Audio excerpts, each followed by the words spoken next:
And good morning, everyone. Thank you so much for spending the time to be here with us for the next half hour or so. Thank you very much, Jeffrey, for a very inspiring talk. You did really hit the nail in the previous session on doing scenarios in masses. I am here, hopefully, to inspire doing exercises for the masses of companies, not within one company, but for the many, many, many companies out there. My name is Erlend. I am from Norway. I have founded Secure Practice after spending 8 years in scientific research, looking for ways to reduce kind of the negative connotations with human risk, trying to help people do better security work, companies improving their practices. My company is a technology company, and although I have been doing that for a few years now, I have also been a lot on the road. So that's why we're talking 5,000 people. So I'm here to summarize the work we've done in the Nordics, primarily in Norway and Denmark, for basically exercising with the big supply chain. I'm going to show you a video at first, just to give you a little impression. This one is Danish. It's produced from our Danish national exercise campaign tour, actually, which we did last year. And it portrays one of the participants from a room like very many of these, where people come together to exercise together across companies. He's the CEO of a micro-enterprise, and just giving a very few small reflections on the experience. Øvelsen i dag har givet mig en forståelse for, hvad er det for nogle ting, vi kan blive udsat for. Hvordan skal vi prøve at forberede os på det, sådan at vi ikke sådan bliver overvældet af angst. Det, jeg tager med mig hjem i dag, er en forståelse for, hvad skal vi have styr på. Som mikrovirksomhed i Danmark synes jeg, det har været rigtig givtigt, at man får et stykke værktøj til det. En ting, vi kommer til at gøre, i hvert fald når jeg kommer hjem i virksomheden, det er at lave en ny plan over det her og forberede nogle ting og informere alle medarbejderne om det.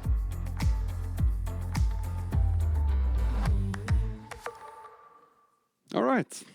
So, CEO of a micro-enterprise. Well, coming somewhere, learning some things, realizing some things they didn't have in order, having to go home and do some things and inform all employees about it. These are very general term words. These are not for the original gang at first, perhaps. I don't know, many people in the audience represent a small, medium enterprise?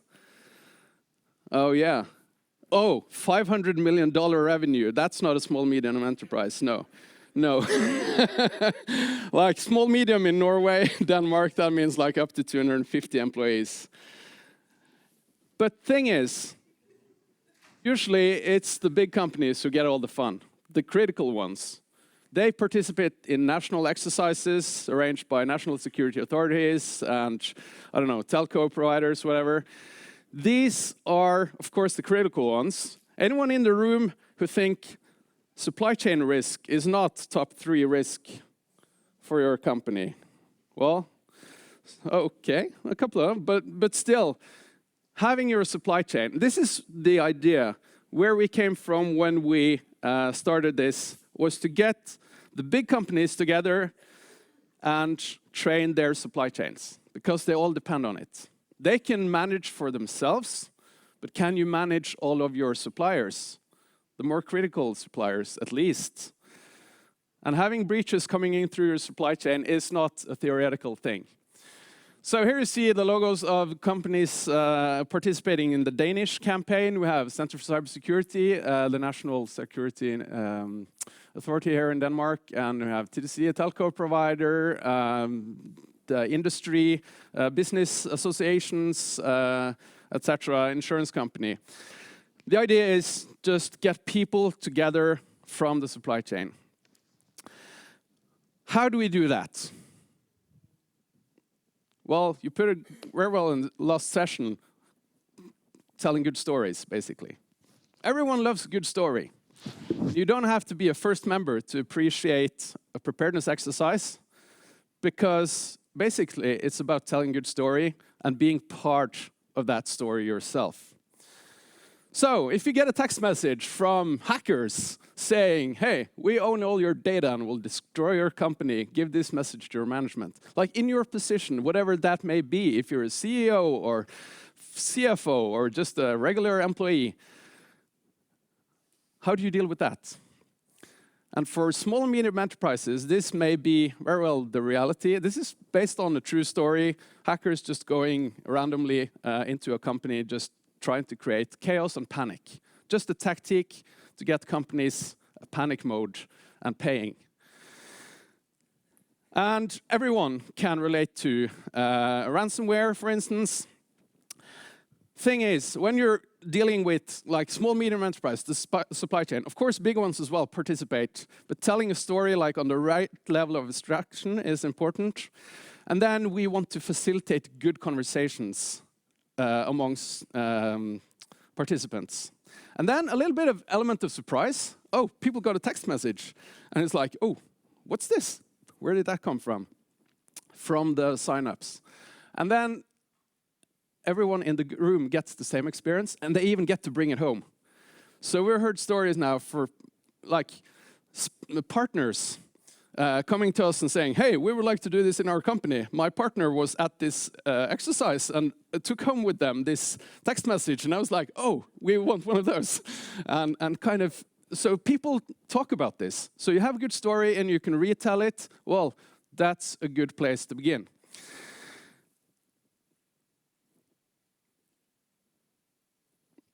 So what would you have done? This is the Norwegian wording for that. And I mean, as long as you can get people in on like the basic premise for the storyline, asking people this question is a very engaging thing to do. So what would you do if this and that happened? I'm going to tell you a very quick story from a company where the IT manager and the head of HR participated at one of our sessions. We had a maximum of 2 people per company to participate. And they, soon after, they invited us to come to their summer party. This is a company in the property industry, kind of property management. 50 employees. They have an IT manager, and HR, well, she wanted to be part of this. They had a summer party, and they were like, yeah, we want to do a preparedness exercise like this on our summer party. And we're like, are you sure? Well, everyone loves a good story, right? Even though things go badly in the end, maybe. The thing was, we filled an auditorium with 50 people in the company, all hands together, and we did the storyline of a ransomware attack. And they had properties with lots of IoT devices. They were hacked. They had to emergency evacuate shopping malls, whatever. And we started off really like fun because people got to participate and give injects on the screen live so they can have a bit of a laugh until things got a little bit worse. Then towards the end, like storyline often goes, double extortion, and like we stole all your data and we're going to publish them if you do not pay. And then we ask a question, and people get to vote, like, are we going to pay? And while we were doing the voting, the CEO of the company comes up, and he kind of just positions himself right in front of the audience and says, everyone, listen up. We are never going to put ourselves in this situation. And from now on, our security initiative, run by our IT manager, is going to get all of everyone's attention when needed. And you're all going to be part of this. And this is how SMEs work. I mean, they see like what's important for us right now. And then you chase that. But, I mean, do you have a security team? No, you don't have a security team. You have one IT manager and a supplier you rely on. And everyone relies on the supplier. That's for sure. Like from our 5,000 participants, 2/3 are like, yeah, we completely rely on our supplier, a managed service provider. But getting these statements said by executive management and in front of everyone, that's very good for culture, so to say. supply chain is very much a vulnerability for big companies, and we need to do more to secure our supply chain. This is a photo from one of our very first sessions where we experimented with the setup of many companies together. Here there are 20 people in the room. The biggest company was the National Bank of Norway.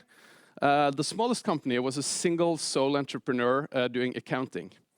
And they were sitting at the same table. Can you imagine like the discussions across that table? But the representative from the central bank, she was so enthusiastic afterwards, like, oh yeah, we got to share so much, and they were listening, and they were so eagerly listening and picking up on what we had to kind of, like she didn't learn anything, of course. Well, she did get a new perspective on supply chain and like, who are the people that we depend on to some extent. But like getting this situation of sharing and also building these friendships among people on a topic that we all like depend on, preparedness, is magical. We say like we have to have preparedness friends now with the situation geopolitically. In case society shuts down, you gotta have preparedness friends. And we were kind of in parallel with doing that. You need a cyber friend. Someone you can discuss with just to prepare your preparedness plans. Just like SMEs, they don't have security teams. Like, how do you write a security preparedness plan? Emergency contingency plan. Like, people haven't done that.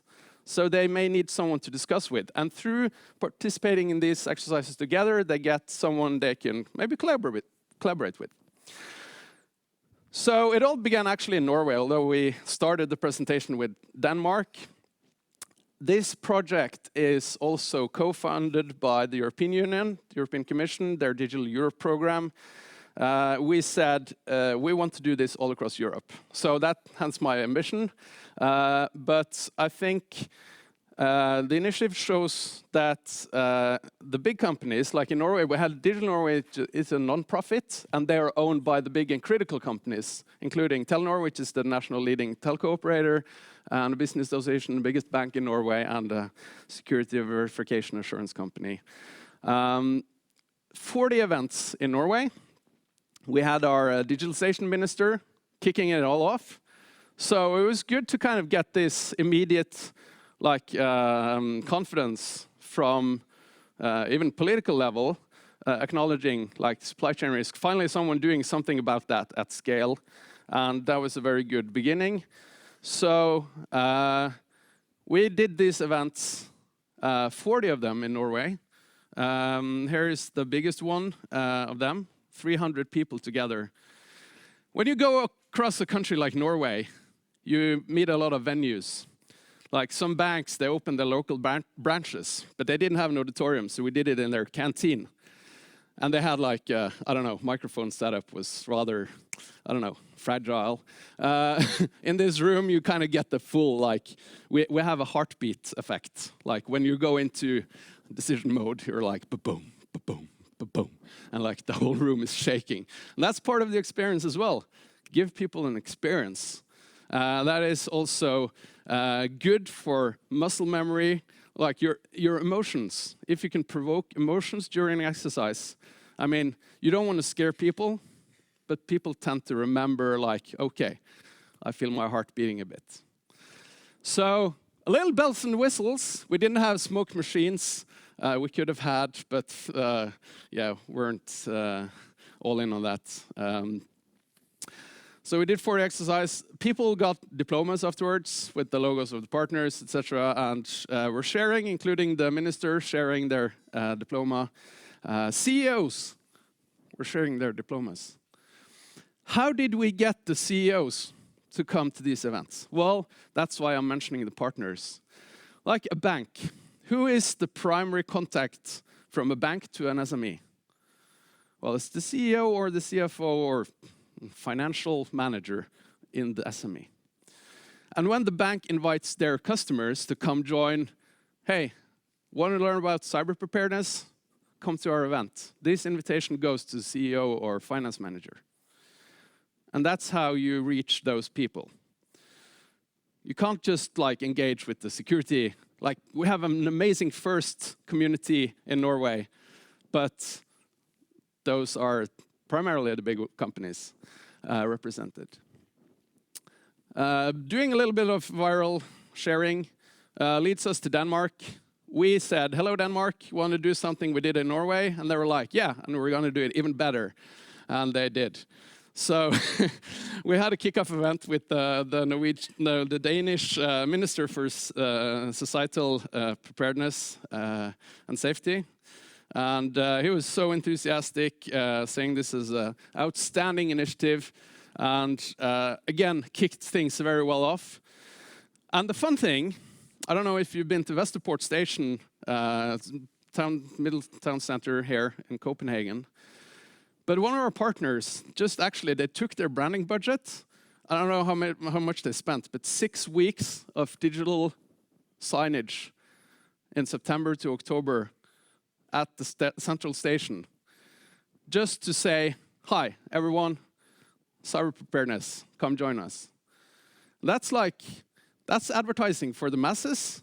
And how did we do that? Did we go to the CISO of the partner companies and say, hey, can we do digital signage on the central station? No, we went to the marketing departments. And they were like, yeah, this is societal responsibility. This fits good with our brand and purpose. And yeah, let's spend our budget on this. And so they did digital signage for 6 weeks. And they're doing it again this year. So I think engaging a little bit outside the box is very good for multiplying the effect. It's not only security people who are concerned with security. There are just different ways to talk about security with different audiences and stakeholders. So, not to brag, but we won an award, and I just wanted to say a little bit more about the project that we're in, because it is actually something Europe needs. We need more resilience. We need more resilience in the supply chain. We need digital skills. We need basic digital skills, like can you use Copilot or Word even. But we need also basic security skills, like general awareness in the public. And we need advanced digital skills. We need to build a workforce that is actually capable of dealing with our own problems, so we don't have to outsource everything to other parts of the world, and actually build jobs also in this in Europe. So the European Union, they had a Draghi report on productivity, for instance, saying we need to build these skills, and coincidentally, we just happened to win the award for the best program for digital skills in Europe last year. And this is just to highlight the significance of actually going out there for the 99% of companies, the SMEs. Do not forget your supply chain. If you're a big company, you totally depend on them. And if you're going to engage with your management on this, you need to have a competitive supply chain to be competitive yourself. You're buying services, and they have a cost for you. And if you can get good prices, well, that's good. And if your suppliers then are capable of delivering efficiently good-priced services and products, well, that's good for you. So, therefore, the big companies are investing in productivity for the supply chain because it benefits themselves. Same goes for security, resilience. Invest in security. You need a secure supply chain. And by investing in resilience for the SMEs, you get a resilient supply chain and you improve your own security for your own big company. All right. You were the champion, Jeffrey, on tailoring scenarios. I have done the same scenario more than 100 times. I've done several scenarios, but actually, the less you have to talk yourself and the more you can get the participants in the room to do the talking, the more tailored they will feel the scenario is anyway. So the magic sometimes lies in having your co-creators in the room. You don't have to be the creator at all times. We're engineers.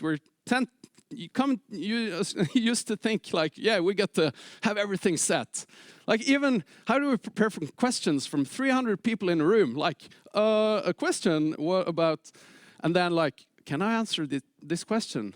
And if I mean, you can just ask the audience, is there anyone in the room who can provide an answer to this?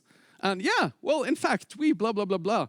And so many things I've learned from engaging with these audiences. This is the wisdom of the crowd, people. Many people doing clever things. This one IT manager in an SME who did something really, really clever, like actually writing phone numbers and personal email addresses, not the company ones, in your preparedness plan, because maybe your email is down. Right? That was like from an SME IT manager. Just, oh, well, gotta have our Hotmail addresses in there. Very simple thing, but you get these golden nuggets from the participants. And then on the case of facilitating, I don't know many of you are facilitators and love to stand on the stage and entertain a crowd. I was the quietest person in the room during school. I was for real. But doing preparedness exercises with like a group of 10 or 5 or, yeah, that's kind of, yeah, people you know. You can start there. Everyone starts somewhere. However, having someone with you, if you are not that confident on the facilitation yourself, maybe you have a friend, a colleague, a partner that can actually join you on stage. If you're doing something for your own suppliers. If you're a big company, do an exercise with your suppliers. I'll get back to that. But if you lack the facilitation skills, you are still the security expert in the room. You can provide the answers. And then your co-presenter can be the facilitating expert. And, you know, you can even play a little bit of theater. When you do this a couple of times, you kind of get the engaging dialogue going and like, hey, what about doing this? Or like, well, ransomware actors have encrypted our systems. I thought encryption was good. And we're like, yeah, that's good if you have the keys yourself, right? So you can play a little bit of theater. And that's fun and engaging for the audience. Then going inwards toward your own company as well. Who is your team? Well, depends. But like your security team is one thing. Your company is your big team. And there are many other teams. And there was a question about HR. Do you have scenarios for HR? You know what the key to engaging with those other teams is? You just change the asset that's at stake during the exercise. Okay, so you have an incident and it affects the HR system. Whose responsibility is that? The security team, the IT team, operations? Well, basically, it's the HR team because their business processes depend on the HR system. It's their problem. And you can play a scenario, I don't know, for some reason HR system is down or affected or at risk. Well, it is the HR department's problem and they need to deal with that situation. And this is where cyber incident preparedness goes to business continuity. This is a managerial responsibility, and it all relates to the assets that are under the responsibility of that department or team. So, based on that, you can do exercises inside your company, but with any team, just replace the asset that's at stake. And we've done that with like product teams, HR team, finance, legal. You just train the teams. Someone in legal has their mailbox compromised. Ooh, that could quickly get really nasty. It's still a problem for the legal team, both in legal terms and for their team as well. In fact, you can actually, did I say everyone loves a good story? Anyone here does not love a good story? So if you can tell a good story, you can actually engage with the entire company. And we've done all-hands meetings, not just for this 50-person property company. We've done this for the biggest bank in Norway, all-hands meetings. Everyone gets to play a part of the scenario where our bank is under attack. And what will that look like for you, just as a regular employee? You're not part of the incident response team, so we don't deal with like the responsibilities and whatever, mitigations doing on the security operations, whatever, executive management, no. But for you as an employee, what will your day look like if, I mean, your primary system that you do your work in is down or affected? How will you report an incident? How will you receive information from the company? All those things that happen inside a company if there is a crisis. This can be engaging for everyone.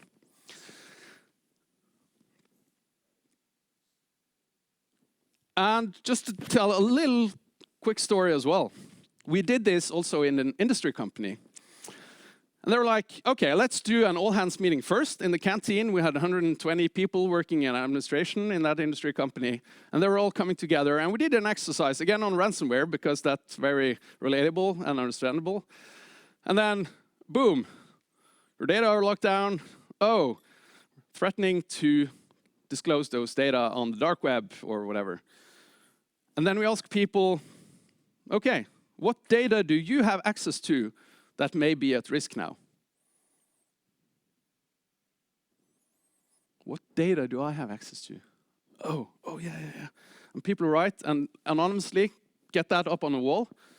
And then boom, you see all the assets being processed by people in the company. And they all see assets that they are actually processing. Subconsciously, they're actually part of an asset identification exercise. And then they relate to the assets, to the risks. We ask them, if you were an attacker, how would you try to break into our company? And they relate to the vulnerabilities. And this is how we make people responsible and feel responsible for that. And then we go to executive management. Elevator up to the top, 7th floor, big view, big boardroom. And you'll get to this point in the same story, although from a senior executive management perspective.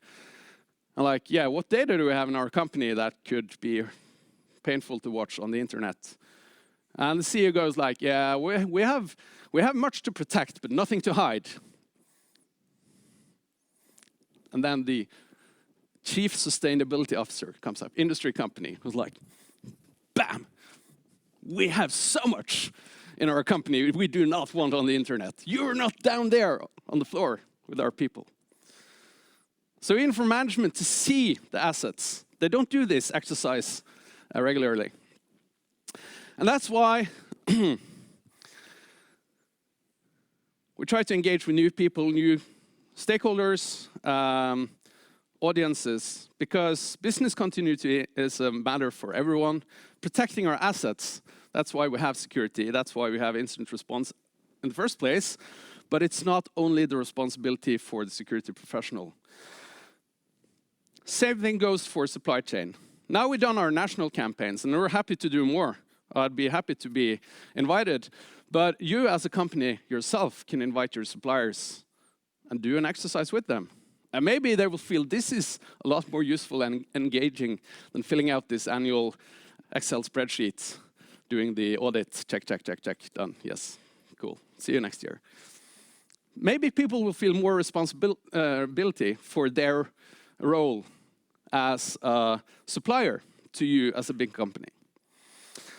So just to round up with some numbers, we did 60 events. We had to train a lot of people to do these events. I didn't do all of them myself. We had lots of spin-off events. We're ready to do more. And we have the trainers program, so we can set this up in new countries. Ready to give it all away, because this is what the European Commission wants. So if you're looking to maybe adopt some of this know-how and insights from Norway and Denmark, I'm happy to take that conversation with you, or whatever you may want to discuss. So I'm happy to take questions now. And if you go to prepjam.com, you can sign up for some tool access that may be coming soon. So thank you, everyone. And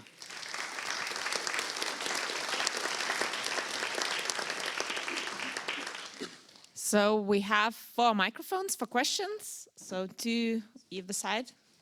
So basically, what I'm wondering is, when you do this with SMEs, what's the sort of takeaway message, or more importantly, the action that you tell people that they should do when they go back home? yeah, excellent. So people come, they see and they like, okay, what now? And that's also part of the exercise tour campaign, that we set up like a package of information material, how to get started with your emergency preparedness plan, like what are the next steps? Yes, very much so. So, and that's the most common question. So, yeah, what's the correct answer here? Like should we pay the hackers? Like SMEs, they want the correct answer to many things. So what are we supposed to do? So excellent question, and definitely make that part of the journey very simple for them. Thank you. I also then have the questions while somebody else is coming. So with NIS2 directive coming for the European Union countries, have you seen any additional interest in such exercises? Yeah, first and foremost, we didn't mention NIS2 last year. Both in Norway and Denmark now, it's like stakeholder need number one. It's like, we got to make this something NIS2 something, because NIS2 something, right? So NIS2 is coming, and we better prepare. Preparing for NIS2 involves business continuity, executive stakeholder buy-in on that, involves preparedness plans, and it involves very much exercising on those plans. So you get a lot of things good for NIS2 through this, and also supply chain is very much NIS2. And if you're not a critical company, but you're a supplier to a critical company, you are also potentially affected under NIS2. So kind of involves a lot of companies. Yeah, it sure does. Okay, if we don't have any further questions, then I wish you a good rest of the day. Thank you. Thank you.